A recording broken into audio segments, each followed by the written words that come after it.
Friends, welcome to my channel solve and learn mathematics. आज की class में हम पढ़ेंगे लीनियर डिफरेंशियल इक्वेशन। ये हम लोग पढ़ेंगे ये होता क्या है और इससे हम कैसे सॉल्यूशन निकाल सकते हैं। तो बच्चों, सबसे पहले अगर मैं बात करूँ, इसका फॉर्म कुछ इस तरीके से होता है, d Y by D x plus p y और क्यू।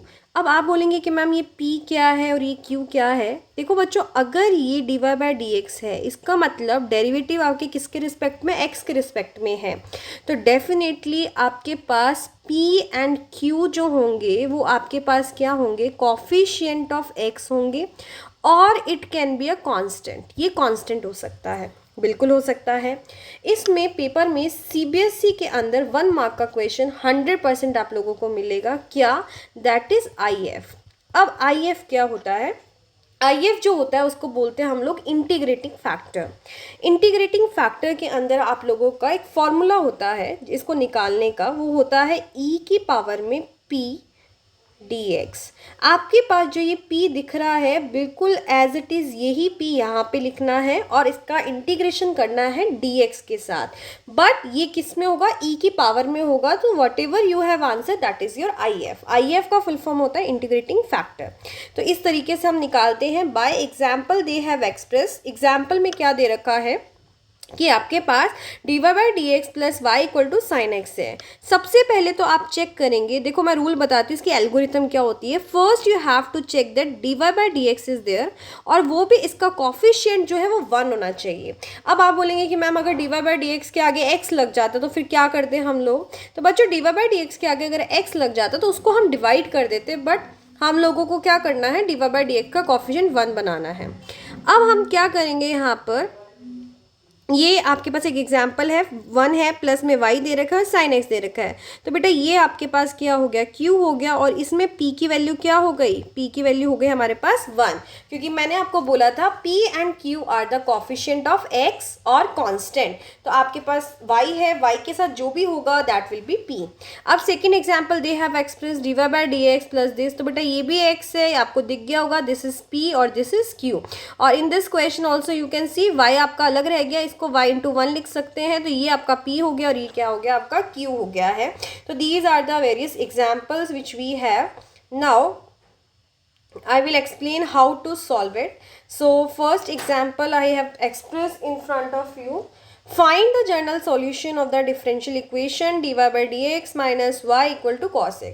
सबसे पहले तो बच्चों इसमें चेक करना है what is p। आपको सबसे पहले लिखना है p आपके पास क्या है, -1 है, और q क्या है, cos x है। ओके फिर मैंने आपको क्या बोला था, हम लोगों को कैलकुलेट क्या करना पड़ता है, इंटीग्रेटिंग फैक्टर कैलकुलेट करना पड़ता है। तो e की पावर में मैंने आपको फॉर्मूला बताया था, दैट इज p dx। तो p कितना है मेरे पास, -1 और x, तो इसका आंसर क्या आ गया, e की पावर -x आ गया है। अब आपके पास जब आपने इंटीग्रेटिंग फैक्टर निकाल लिया है, इसके बाद एक सिंपल सा फॉर्मूला है y into I dot F equal में, अब आप बोलेंगे देखो बच्चों q, आपके पास q भी तो रह गया ना। अब इसको भी इंटीग्रेटिंग फैक्टर से मल्टीप्लाई कर देंगे और साथ में किसके साथ कर देंगे, dx के साथ इसका इंटीग्रेशन कर देंगे। तो बेटा this is the final formula which you have, और इसके बाद आपका डायरेक्ट आंसर आ जाएगा। अब इंटीग्रेटिंग फैक्टर e की पावर -x निकला था, तो मैंने यहाँ पे लिख दिया y इंटू ई की पावर -x, और q क्या है मेरे पास यहाँ पर, cos x इंटू ई की पावर -x। जैसा कि आप लोगों को ये दिख रहा है, ये वाला स्टेप आपको अगर मैं हाईलाइट करूँ तो this steps I am talking about, आपको इसका इंटीग्रेशन करना है and your answer will be there. तो इस तरीके से हम किसी भी क्वेश्चन का आंसर निकाल सकते हैं। अगर आप चाहते हैं कि हम कोई दूसरा क्वेश्चंस देखें उसकी, और उससे और ज़्यादा अच्छा एक्सप्लेन हो पाएगा, तो एक क्वेश्चन है आप लोगों के सामने, x d Y by D x plus 2y equal to x square है हमारे पास, राइट। अब इसको मैं आपको सॉल्व करके बताती हूँ कि इसको हम कैसे सॉल्व करेंगे। So this is the question. सबसे पहले मैंने आपको बोला था कि x का जो कॉफिशिएंट है, x मतलब d Y by D x का जो कॉफिशिएंट है 1 होना चाहिए। तो आप सबसे पहले इसको 1 करने के लिए क्या कर दोगे, डिवाइड कर दोगे। तो 2y अपॉन में x हो गया, और ये सिंपल x हो गया। तो जो y का कॉफिशिएंट होता है इसको हम बोलते हैं p, और ये हमारा क्या हो गया, q हो गया। तो सबसे पहले हम लोगों को क्या निकालना है, we have to calculate IF। IF कैसे निकालते, e की पावर में p dx होता है, राइट। तो e हो गया यहाँ पर, p क्या था मेरे पास, 2 अपॉन x dx, तो 2 बाहर आ गया और ये क्या हो गया, log x हो गया। अब एक चीज़ हमेशा याद रखना, जब कभी भी IF निकालते हैं तो e और जब log आता है ना तो ये एक साथ बनकर 1 हो जाता है। तो क्या मैं इसको log x स्क्वायर लिख सकती हूँ? ये 2 तो ऊपर जा सकता है according to the property of log। तो ये e और log मिलके क्या हो गया 1, सीधा आंसर कितना आ गया x स्क्वायर। बिल्कुल आपके पास ऐसा ही होता है, this is the property of log।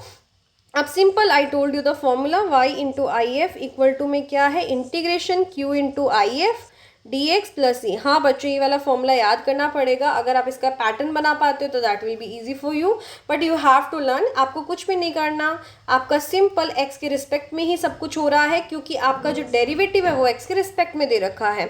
तो y इंटू आपके पास क्या हुआ यहाँ पर x स्क्वायर, q कितना था मेरे पास x into x square D x हो गया, प्लस में c लगाते ही है बिकॉज इट्स अ इंटीग्रेशन। कौन सा इंटीग्रेशन है आपके पास, इट्स इनफाइनाइट राइट। और x क्यूब का क्या होता है, x की power 4 plus upon 4 plus c। तो ये हमारे पास आंसर। अब आपको y का आंसर चाहिए, तो x square by 4 plus c upon x square, this is your answer. ये हमारा आंसर हो गया है। तो बच्चों इस तरीके से हम क्या करते हैं, आंसर निकाल सकते हैं। अब आती है बात हमारे पास, अगर मैं बात करूं यहाँ पर कि मैम अगर ऐसा कहीं पर नहीं हो तो क्या कर सकते हैं। तो बच्चों अगर ऐसा नहीं होता, अगर आपके पास अगर कुछ ये वाला फॉर्म आता है, जैसे मान लो कि आपके पास आ गया dx अपॉन dy राइट, ध्यान से देखना, प्लस में बेटा फिर यहाँ पर आपके पास जो होगा वो px होगा और q होगा। बिल्कुल अपोजिट यहाँ पर p एंड q, देखो y के रिस्पेक्ट में डेरिवेटिव हुआ है, इसका मतलब p एंड q क्या होंगे, coefficient of y, coefficient of y होंगे हमारे पास। और सेम यहाँ पे जो मैंने dx के रिस्पेक्ट में किए हैं वहाँ पे क्या आ जाएगा आपके पास, dy आ जाएगा। क्लियर है, सारा प्रोसीजर सेम होगा, जहाँ y है वहाँ x आ जाएगा, जहाँ dx है वहाँ dy आ जाएगा। तो इस तरीके से हम लोग उस क्वेश्चन को भी सॉल्व कर पाएंगे। तो ये हमारा लास्ट मेथड है जिससे आप क्या कर सकते हैं, डिफरेंशियल इक्वेशन को सॉल्व कर सकते हैं। तो इस वीडियो को देखकर आप क्वेश्चन कीजिए, डेफिनेटली क्वेश्चंस आपके सॉल्व हो जाएंगे। फिर भी कहीं प्रॉब्लम आती है, you can comment me in that particular video, so I will give you answer. Thank you.